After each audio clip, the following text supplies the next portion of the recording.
This is the legal disclaimer, where I tell you that the views, thoughts, and opinions shared in this podcast belong solely to our guests and hosts, and not necessarily Brady or Brady's affiliates. Please note, this podcast contains discussions of violence that some people may find disturbing. It's okay. We find it disturbing too.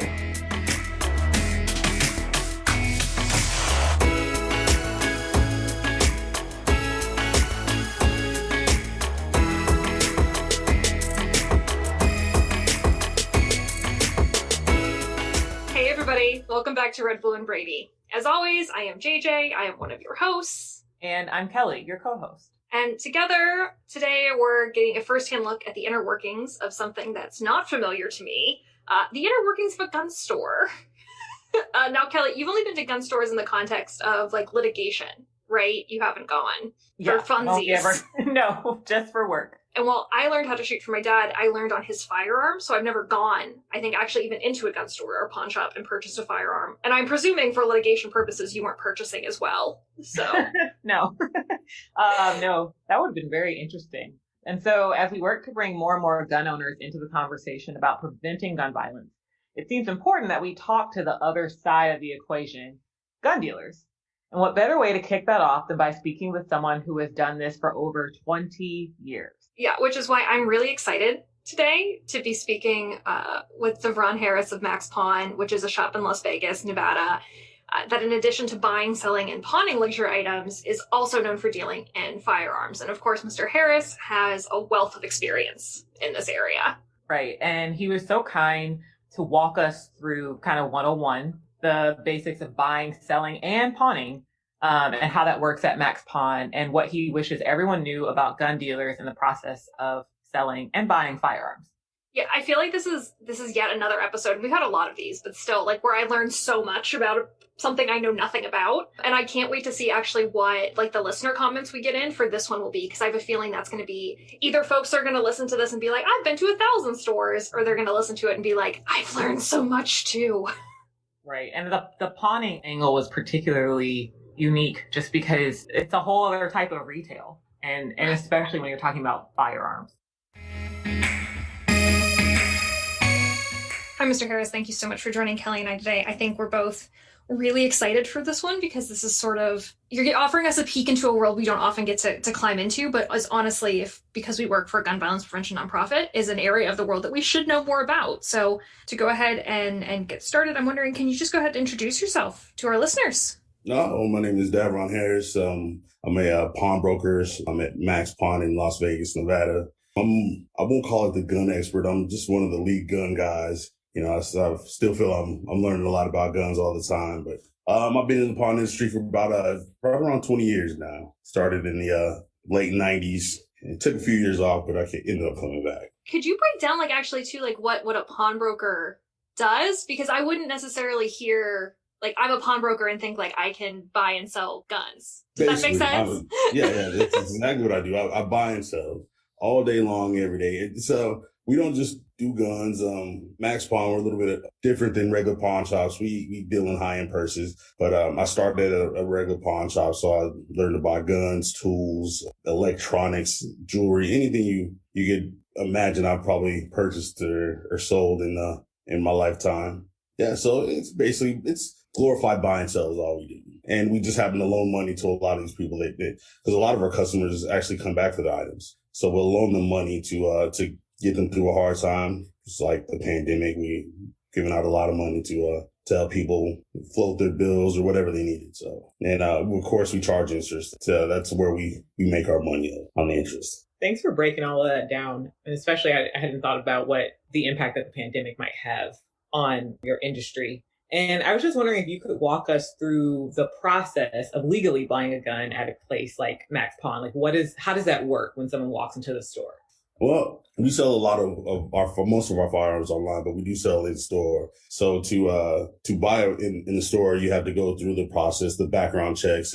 We run what they call a 4473. It's the background check information that the customer has to fill out. As basic information, name, address, state of birth, are you a U.S. citizen, stuff like that. But then it also goes into a few questions, criminal background history. Do you have criminal background history?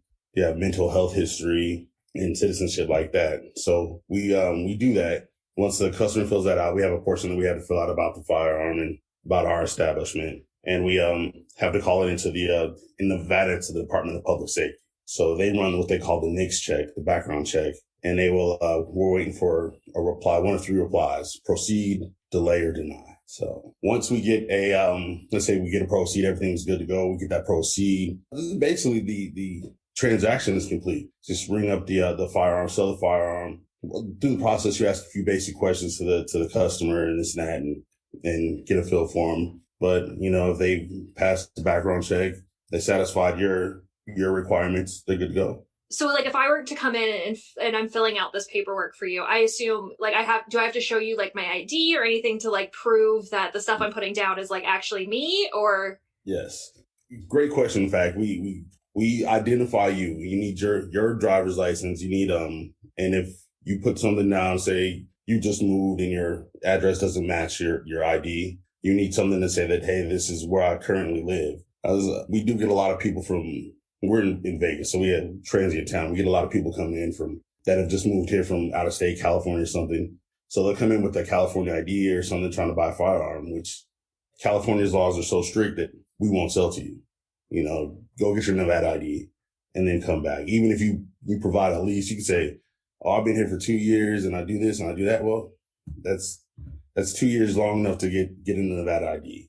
So we'll stop it at that. So, but we are trying to identify you, make sure it's you. A copy of your ID is always taken when we sell a firearm. So if anybody says, oh, this wasn't it. No, it's right here. Point, cut and dry. Okay, so like I'm just trying to walk through the process. So I give it to you, all the paperwork comes, and then if it passes, we're good. Although like if I'm a first time gun, because I would be, buying, you would probably try to like steer me in the right direction of me not buying something super complicated or, and giving me like some safe storage tips, and we can go into that more broadly later. But then if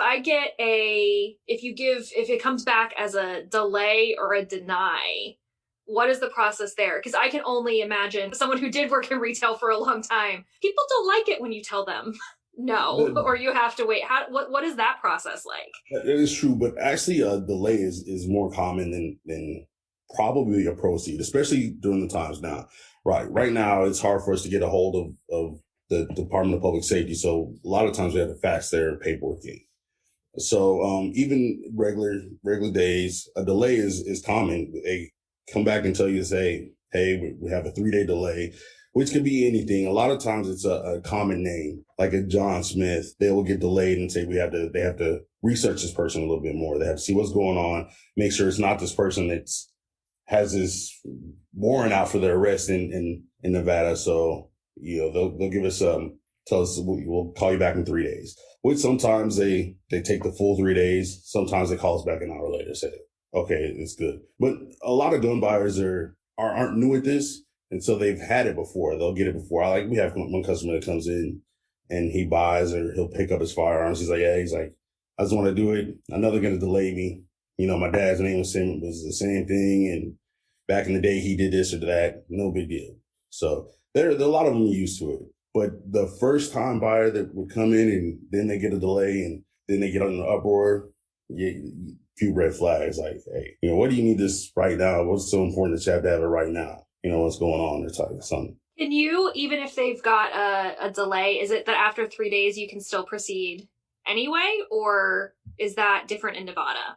By law, yes, you can. You can proceed. But if we wait, we won't go ahead with it. Oh. We want to proceed. So they can come back. They give a full response. They can give an unresolved after the delay. Unresolved to us is like a denial. We're not going to give a firearm. We're not going to sell a firearm. We're going to give them the information to contact the department to figure out what's going on and get that straightened out. And then we won't give it till we get a resolved resolution. So one small follow-up, because you mentioned that you want to ask a few questions to get a feel for the customer. And I'm just wondering, what are there standard questions that you ask to get a feel for the customer, or does it sort of depend on what they're coming to buy? And it's more like just getting to know them and just getting a feel for them and getting a feel of their gun knowledge. Do they have a prior gun knowledge? Do they have prior firearms? Do they know how to handle it?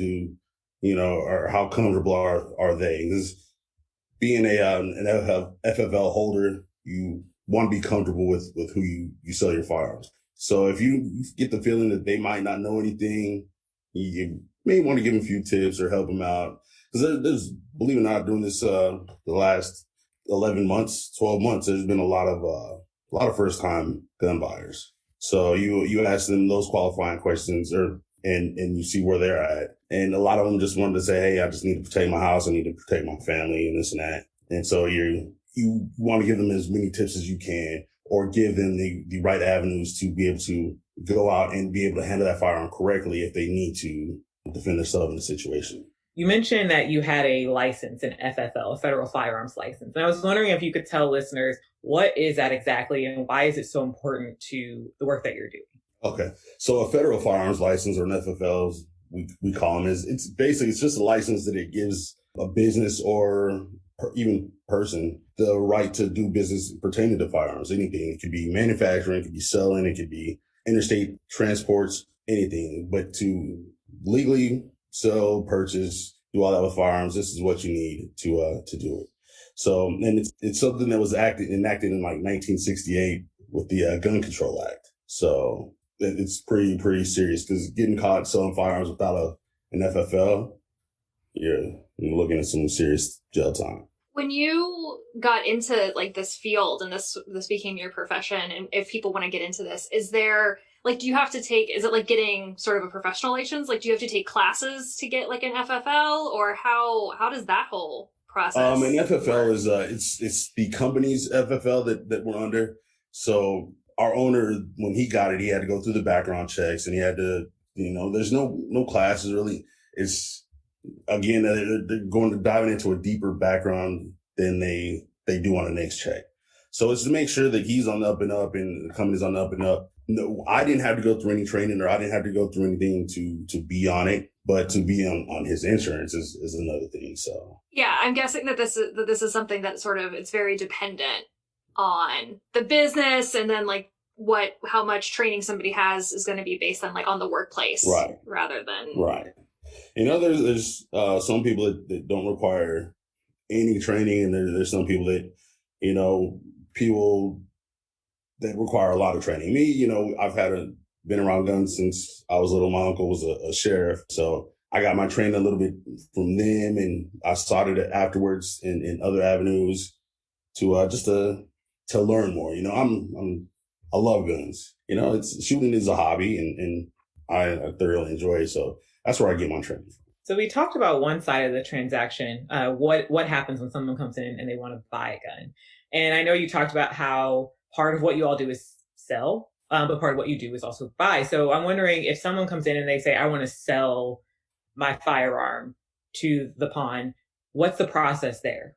It's a shortened process. It's nothing doesn't go as deep as we do as it is to sell it. You basically bring a firearm to me, and I could purchase your firearm in probably 3 to 5 minutes. It would take me, because I look at it, I inspect it real quick and make sure it's, functioning. Then basically all I need is your ID, and write up the transaction.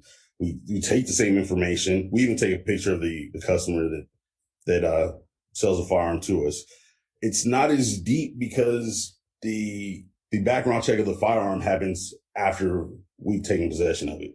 Anything that we buy goes through the police department and national data checks to make sure that everything is good. So we know that before we sell it, we know that this firearm, or not even firearm, we know that this electronic is not stolen. We know it's good to go, and we're comfortable selling it. So it's really very, very short transaction compared to selling. Yeah, but then I'm guessing that's a long.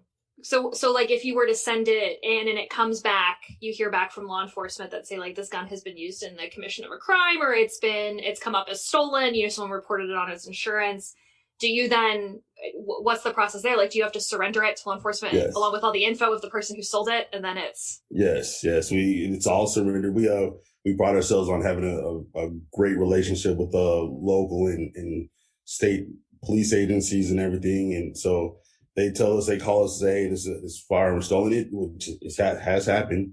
Now this firearm has been reported stolen. We need to come get it, and this and that. Or unfortunately, they don't know if it's been committed and used in a crime until, say, they pick it up off the street or something, and then they run it in, which the ATF will call us and ask us questions about it when we transferred it or who we transferred it to prior, who transferred it to us prior. So is that something, does that happen with some regularity that people will try to sell you something and then it turns out that they stole it, or okay, maybe they didn't steal it, but that it is a weapon that has been reported stolen? No, that doesn't happen a lot. That's Very nice. few and far between because I'm upfront with customers.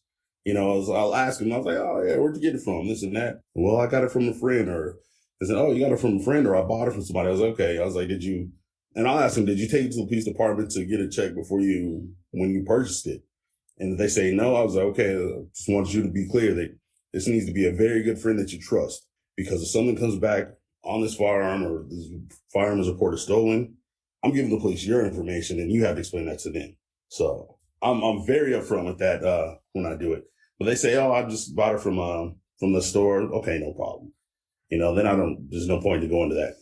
You don't have to, like, no one has to, they don't have to prove like proof of sale for how they got it, right? No. So it would be the same as if I brought in, like, if I wanted to bring in a handbag to sell, like a Chanel bag or something, I wouldn't have to show you the receipt from the store. You would just, you take my word for it that it's valid. Exactly. Unless it was brand new. I mean, you bring in a brand new handgun with the tag still on it, hanging off of it, and hey, where'd you get this?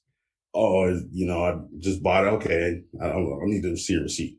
But I will tell you, it's very difficult to steal a firearm from an establishment because it's all, so many eyes are on them and on you when you had that firearm. So I don't expect them to be stolen, but sometimes I will ask for a receipt, just like Chanel bag. You bring a brand new Chanel bag that's never been worn and still in the box, and I'm the one that opens it. I'm gonna say, hey, where'd you get this? How do you keep yourself safe though in a business where people may be like, certainly I'm assuming that the guns and the firearms that you're selling, are unloaded and whatnot. But how do you manage, if people are bringing guns into a place, which I'm presuming like has a lot of cash into it, how do you manage the security concerns of that? Because that, I think, is my first thought is that could be quite scary. Somebody coming in, with like a bag of weaponry. How do you manage that? Great question. We have a security guard at our front door that if they see somebody bringing a weapon in, their first thing is to say, hey, make sure your firearm's unloaded. We tell them the same thing when they call to come and bring one in. Yes, just make sure it's unloaded. And once they get to the door, the security, is talking to them about it unloaded. Sometimes they'll take possession of it, or sometimes one of us, if we're out on foot, will take possession of it and bring it back.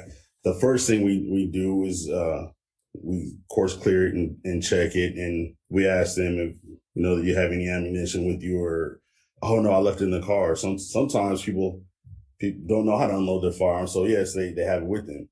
So the first thing I do is unload the weapon. They don't get the ammunition back, so just let them know if you bring it into my store, it's not going home with you.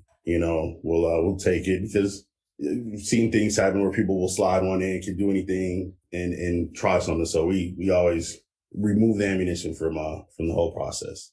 So it can get nerve wracking. Like probably 2 years ago, we had a guy come in, didn't know if his firearm was loaded or unloaded, and his gun malfunctioned, and I couldn't clear it. I couldn't check see if there's any ammo in it. There's something wrong, and the guy's like, "Oh, let me try." I was like, "No." I was like, "We're not gonna go there. I'm gonna go ahead and put this in your car. I'll put it in your trunk. You could take it home and then do it there." But he was a novice. He didn't know very much, so that's how we handle that situation.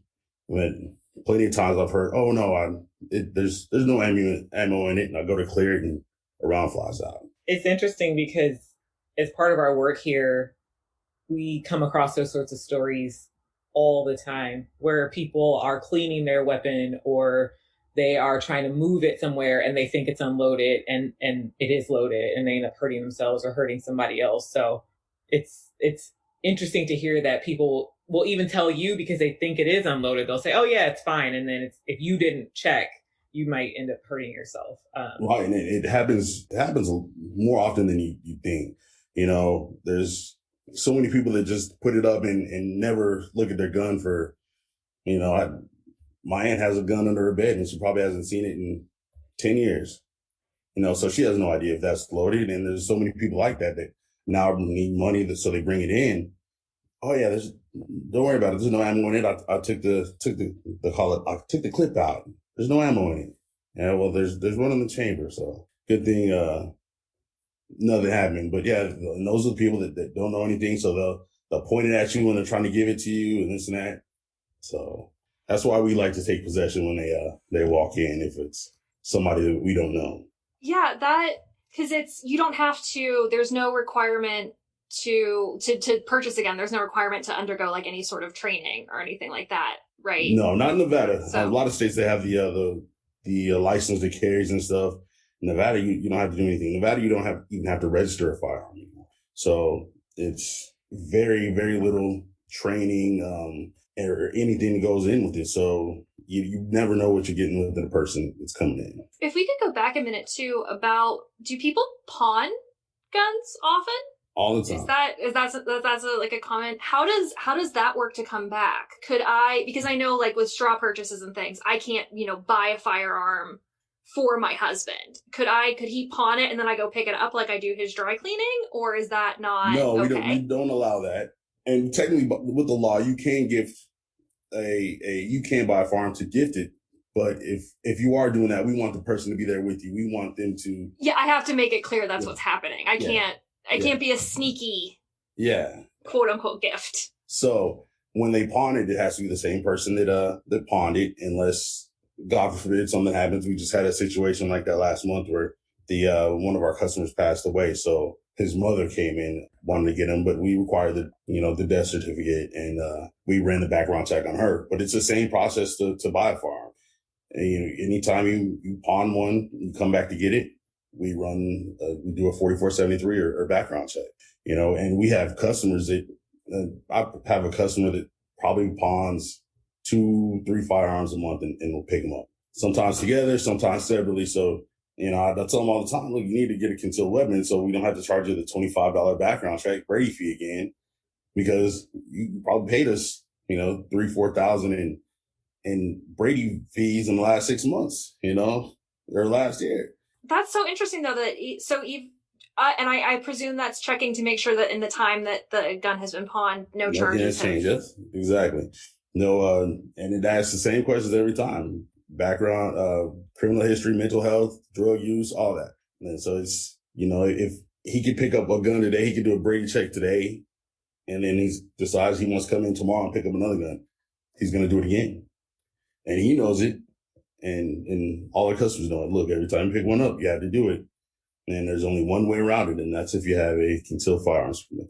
And can I ask, why is that? How does that work? The state law says they've already done the background check on the concealed weapons permit, and so that is a Nevada concealed permit is the only way that they can get around the Brady check. They still have to fill out the information, and we still have to hold on to it, but it's just not ran through. We don't have to call them, and they're not charged the $25. So it's in Nevada, our concealed firearms permits are valid for 5 years.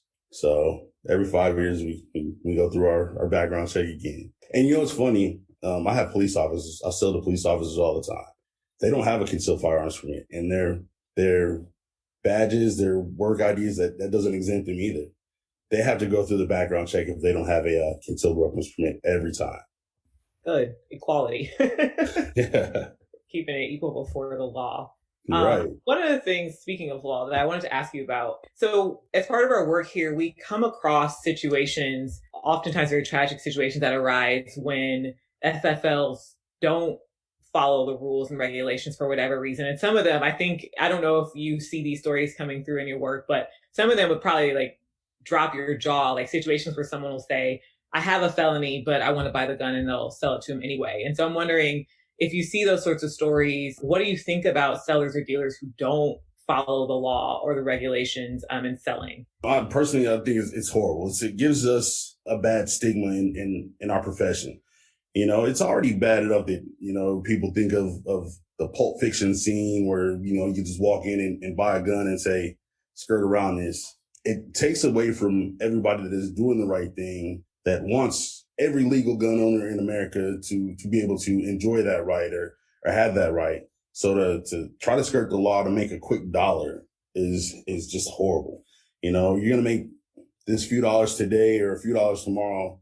You're not thinking about the people that you're putting in danger, because, I know some felons just made one bad decision, but what about the ones that are making those repeated bad decisions and going out and doing stuff, and they want to go out and rob somebody with the firearm that you just sold, or they're trying to go out and sell this gun to some other felons that shouldn't have it. So it's bad on us all. It looks, makes us as the good firearms dealers look just like them, because, they don't know what they're doing, that other people are doing, and they don't trust us, and they think we'll do the same thing if the right circumstance comes along. It's funny because one of the things that we get asked when people are selling their firearms to us a lot is, oh, what's going to happen now? Is it out of my name, or do I need to do anything? Do I need to call anybody? It's like they think that I'm going to run out back and sell it in the back alley to the first person that comes along. They don't realize that, hey, I'm not only is your name being ran, but the firearms being ran and everything. So we're good. And we're going to take it out of your name. It's in our name. Once we take it, it goes into our AD log, acquisition disposition log. It goes into our log, and whoever we send it to, it comes out of our log to their log. Because mostly we send it to other FFL dealers in other states when we do our online sales. So we're doing our thing to ensure that it's in the right hands, or it's in the proper. We've gone through our proper channels. So no, we're not. I'm not just running out back, and I'm not going to sell the guy down the street. He's going to come in here, and he's going to go to his background check, and he's once I get the denial or find out that he's not on the up and up, I'm kicking him out of my store and alerting our police department, what's going on. Has there ever been, are there any things that you just engaging with customers for so long have just been this might be legit, it might not, so I'm just uncomfortable, so I'm just not going to proceed? Because I'm wondering if somebody comes in and is gonna buy 15 firearms all at once, I would be like, what's happening with your Friday, friend? What's going on? Oh, never anything that extreme. If it is somebody that's coming in buying a lot of firearms, it's normally another dealer from somewhere else, So I have no problem selling to them. But there have been times that, I've been showing a firearm, or somebody's been asking questions about a firearm, and then all of a sudden they're talking to somebody else and they're telling them to ask certain questions, but they can't talk to me. I was like, okay, so what's really going on here? And that's when I say, hey, you know what? Yeah, this isn't what you're trying to do here is called a straw purchase. If he's a prohibited person from owning a firearm and you're buying it for him, you're in the wrong, but I'm in the wrong if I feel like it and I sell it to you. So we're going to go ahead and discontinue the sale, and you guys have a nice day. So I've had those instances. Had instance where we called a 4473 in when this guy was wanted for some pretty serious crimes, and we get a delay, and 2 minutes later I get a phone call back, said, hey, is this customer still in your store? Yeah, I'm still here. Well, can you kind of hold him? Can you kind of stall him out a little bit? We have some officers on the way to talk to him.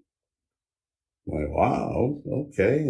I'll see what I can do. I'm not going to put my staff or our customers in danger, but if possible, I'll try.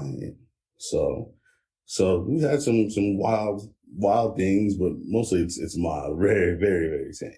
I'm sort of picturing it's Vegas. So it could just be somebody won and was like, now all of my dreams to make a Game of Thrones chair out of rifles can come true. Or who knows? Sometimes we have, like I said, it's never 15 firearms. It's, but sometimes people come in and they see, okay, I want this one, I want that. And oh my gosh, this gun, it's a holy grail. I'll take that too. But it's always, I'm sorry, not always, but it's more than likely knowledgeable people. They come in knowing what they want anyway, and they just see some other things. So you mentioned earlier that you kind of want to get a sense of the customer. You want to understand their familiarity and comfort with guns. So what sorts of things do you tell people about, safe storage or gun safety more generally? Some of the things we've already been talking about. And I'm asking because Brady, we have a program called In Family Fire, and that we're trying to encourage safe storage to prevent the sorts of things that we're talking about, unintentional shootings or gun suicide. So I'm wondering how safe storage plays into your own experiences with firearms, but also how does it play into the interactions that you have with potential customers, or I guess they're customers, potential buyers.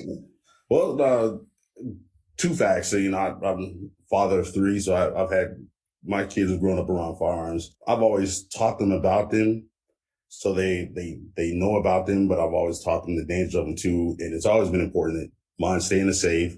I mean, my youngest is 18 now, and he still has no idea the combinations to the safe, so he couldn't get it if he wanted to. But every firearm we sell, every time we take one out of loan and give it back to the customer, we put the gun locks on it. So, I of course give the customer the key, but they have the gun lock. So I know that no matter what, he left with that tool. And it is important. And I tell people all the time, like, keep it away from children. Just put it up in the top of a closet isn't enough anymore. Make sure you go out and buy a little safe, buy something, even the little biometric safes. All you need is a handprint, pop it open. But so it is important to us, God forbid, I don't want to see that happen to any kid, my kid, your kid, any kid. So I'm wondering, what is something that you wish everyone knew about the role of gun dealers? And we've kind of talked about it already, but in preventing dangerous or unlawful sales, and therefore in preventing gun violence, because I think I could see some people being confused or wondering, what role are those two things in conflict? And as we talked about, there's actually some connections there. So I'm just wondering if you could talk a little bit about that. Hopefully everybody will, or not everybody, hopefully more people understand that we're not all gung-ho, just get a gun on the street and it by any means necessary. No, we want to sell our firearms. We all want to be the number one firearms dealer. But we also want it to be done right. We want nothing but responsible, legal gun owners, to purchase our firearms. And, we prefer that they're purchased for fun or hunting maybe, and not some seedy transactions going on. But, we can't always help that, because things do happen. But that's what we want. You look at me, yes, I have quite a few firearms, but some people think just because I love guns that if they come up and tell me their opinion about not liking guns, that I'm gonna go on this huge rant of why you should have it. It's not, hey, that's your opinion. You don't like guns, that's fine. I'm not gonna just throw my opinion in your face and this and that because I respect your opinion. So that's, most of us are like that. Yeah, there's some that are way far out and say, hey, what, you don't want a gun? You can't. Well, what's wrong with you? No, we're normal people too. We love guns. We have a hobby, just like I love to shoot. I love to fish. Are you going to be mad at me because I like to go fishing and eat fry my catfish? You can't hate me for that. No, I think that, and that's sort of the conversation we try to have here a lot at Brady in particular, is that like you can be a gun owner and be for gun violence prevention. And in fact, most gun owners are. They're just not as involved in the conversation. Right. I think a lot of people think that gun owners are just so far out. And if you have, what do you need? What do you need 10 guns for? What do you need 12 guns for? It's like saying, what do I need 10 knives in my kitchen for? Because I like to cook too, so I have many knives for many different things. But my guns are, like I said, strictly for fun. I go out, I go shoot some targets, but it's just fun for us. I wonder if, as our time together sort of draws to a close, if you have any thoughts on ways that people who work in gun violence prevention can better incorporate folks who are like gun sellers, people who are gun buyers, like folks who like this is your profession, but also like a thing that you enjoy doing. Like, how can we better incorporate your voices and your experience into what we do? It's a little bit of an unfair question, as I'm like, hey. It's tough because there are a lot of people that are on opposite sides of the fences and they can't see clearly enough that we have a common goal. They can't see that we want people to be safe, and just like they want people to be safe, we all want that. So I think it just takes more understanding. It's like anything in the world. It takes more understanding, taking time to learn the opposite of what you think, and use common sense and put it together. Like I said, I don't know if I told you the story, but I talked to a customer not too long ago, this week.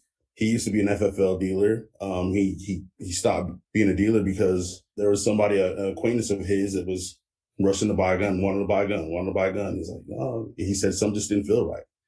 Just didn't feel right, so he didn't sell him the gun. So the guy went and bought a gun from somewhere else. But I don't know if it was illegal or not. But he went home and he shot his wife, murdered his wife. He said that's when he decided that he didn't want to do it anymore because he wouldn't have been able to handle it if it was his firearm that had done it. And so he's one of those. He wants everybody to be safe. So I think there should be more programs, more getting together on the situation. And it's like, maybe the NRA and somebody, if they can communicate and stop being so one-sided, we may be able to get more done. Because I'm imagining too, for you and for like your coworkers and your employees, that's got to be very stressful. That seems like a weighty thing. It can be, and that's why I say I ask my own questions, or I try to figure out what's going on. If something doesn't seem right with the person that wants to buy a gun, or if they're anxious or just jittery, and just that feeling in the back of my head just starts going, I'll remove the situation. Like, maybe this isn't something we want to continue today. Let's maybe look forward in the future. But and it's hard to turn away from somebody that you don't know per se what's going to happen. But at the end of the day, my conscience is clear. Our conscience is clear, and we don't know. We may never hear what happened, or if anything happened, it might not have happened. But we know that we're okay. Well, I definitely hope that this is an area in which we can improve. And I think the first of many, many conversations, and hopefully once it's safe too. I think I can speak for Kelly and myself when I say we would both love to come down and check things out. Great meeting you guys. Thanks for having me. Thanks. And now, Kelly, this week's Unbelievable But story, it speaks directly about something that Mr. Harris discussed with us, and that is people not understanding how to handle their firearms when trying to sell them. So here's the story. We're in Manatee, Florida. I do like the name of that place. I do too. Right? It's sweet. But unfortunately, it was in Manatee, Florida that a 68-year-old man unintentionally shot himself in the stomach